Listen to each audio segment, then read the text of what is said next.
lunga Kongku urip aku nasib ana kutha Aku tinggal anak bojo lan wong tuwa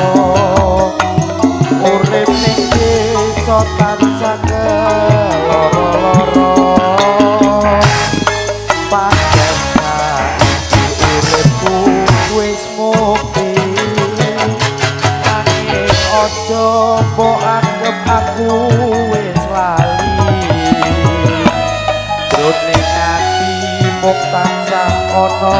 sliramu Luwe-luwe dadi sumpah jroning atiku Pancen wis dadi sumpah jroning atiku